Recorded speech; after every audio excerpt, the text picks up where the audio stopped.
Yeah, as Nigeria's 2023 election fast approaches, campaigns have been in top gear.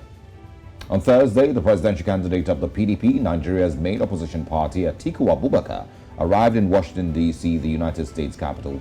His trip to the U.S. is part of his campaign itinerary, where he is expected to meet with Nigerians in that country ahead of the 2023 general elections. Atiku, who arrived in the United States alongside the Director General of the PDP presidential campaign and Sokoto State Governor Aminu Tambuwal, former Imo State Governor Emeka Ihedioha, amongst others, was welcomed by former Senate President Bukola Saraki, campaign spokespersons Dino Melaye and Frank Shwaibu, amongst others. The visit also comes at a time where there are different speculations surrounding this travel. Joining us now is Special Assistant to the PDP presidential candidate, Atiku Abubakar. We have Demola Olanrewaju joining us. Good morning, Demola. Thank you very much for joining us.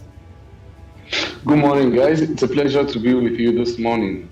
Demola, I would like you to please clear the air as regards speculations that your party candidate, Alhaji Atiku Abubakar, is not allowed to travel, within this period. He's not allowed to travel the country and that he's also sick. Is any part of this true?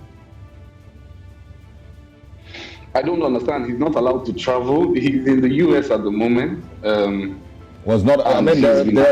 have been speculations that he's not allowed to enter the U.S. I think that's. But he has a case to answer in the U.S. I think that has obviously been laid to rest. I mean, the fact that he's in the United States at this point in time is proof that he can enter the country freely.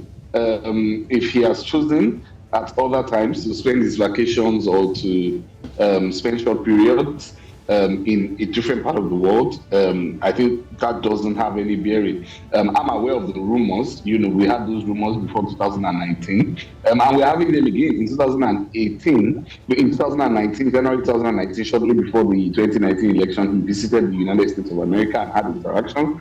In 2023, he has also done the same. In 2022, he's currently in the U.S. holding meetings with various groups, holding various consultations. He had an interview with the Voice of America yesterday. He has had meetings with various U.S. members of the U.S. State Department. And so I think that controversy has been laid to rest. Those, if for me or for us, around Atiku, it's if that's the best argument that people can make, then I guess, there's no argument anymore. He is in the U.S. as we speak, and he will be back to continue his campaigns in Nigeria very soon. What would you say is the relevance of this particular trip to the U.S.? And, in what way does it, make him more appealing? Well, I mean, we have to consider that the United States remains a key partner for many West African countries, Africa as a whole. And for many third world countries, the United States remains one of the biggest donors to the development of Nigeria in various aspects. At this point in time, I came in when your Abuja Bureau Chief, Amadou Uyi, was speaking about the insecurity in the country, which is one thing and the United States is one of those that have, raised the alarm about the level of insecurity in the country, to the point of evacuating their key, their non-essential staff and lots of family members and asking people not to leave Abuja, basically. So this was one of the things that Atiku Abubakar raised in the meeting with the members of the State Department. We had a meeting with about more than 8 officers of that department. Various people related with African development, African affairs. He had a productive meeting with them here in his entourage, and basically we also put forward. Atiku Abubakar also put forward the interest in the free and fair elections for Nigeria 2023. And one thing that was also put forward is that we would like there to be sanctions against people who rig the elections, regardless of their position in government. One thing that has worked quite effectively in a few past election cycles has been the threat of a ban on whoever rigs the election. They will be sanctioned. They will not be allowed to enter the United States of America. And we know that, a lot of Nigerian politicians, a lot of Nigerian office holders like to visit the United States of America. So if that threat of a sanction is there, not just for them, but also for their family members. We believe that this will help to deter the incidences of election rigging. So Atiku Abubakar discussed the insecurity situation in Nigeria, in the US with the US State Department, and also the interest of free and fair elections. Yeah, but what I'm asking is, of what relevance is this to his campaign? He's running for president, of Nigeria. Of what relevance is this, and in what way does this, make him more appealing to Nigerians or people who are, likely to vote for him? And, if you're saying he's addressing the U.S. State Department, he's addressing the U.S. State Department and talking about Nigeria security, like you've mentioned, as whom? Because he's not a government official in Nigeria. So what is he addressing them as? Now, our campaign is not... we've seen other campaigns that have gone around the U.S. Speaking with Nigerians in diaspora who cannot vote, who have basically no bearing. But they may not be able to vote, and I'll let you finish. But these persons may not be able to vote. But do you agree that they also have some level of influence with those who can vote? Yes. And also, Demola, just let me chip it in. They may not be able to vote, but they're also Nigerians, and at some point they would like to come back to a Nigeria that is working. Do you agree with that also? Yes, I do. I do agree with that. Okay. And I have no issue with that.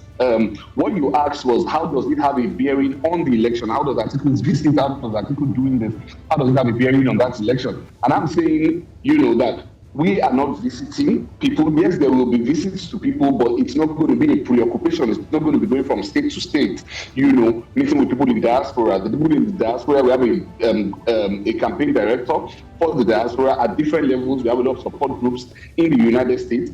Maybe you would have 1 or 2 meetings with those people. But meeting with the United States State Department is, if you are a potential president in any country, and if the US and other bodies see you as a potential president, what happens is they want to hear your ideas, they want to hear your thoughts, they want to know what kind of government you are going to run, how are you going to partner with the United States, are they going to be able to work with you, what are your key focus areas, are you going to be looking at education, are you going to be looking at healthcare, what are your security ideas. It is on the basis of this, that they form their predictions. So Atiku Abubakar meeting with them, one is as a statesman, because we must not forget that Atiku Abubakar is a former vice president in this country, and is a statesman in this country.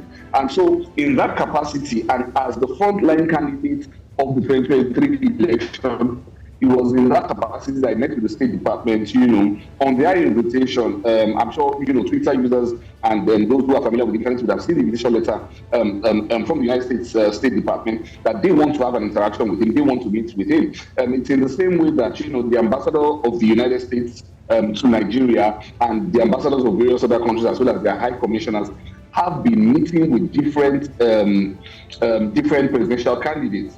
This step, is basically Atiku Abubakar as the frontline presidential candidate, responding to an invitation of the United States State Department to interact with them, so that they would understand his ideas and see how they will be able to partner with him when he eventually becomes president next year. Demola, we've run out of time, but we're wondering if you can quickly clarify this for us.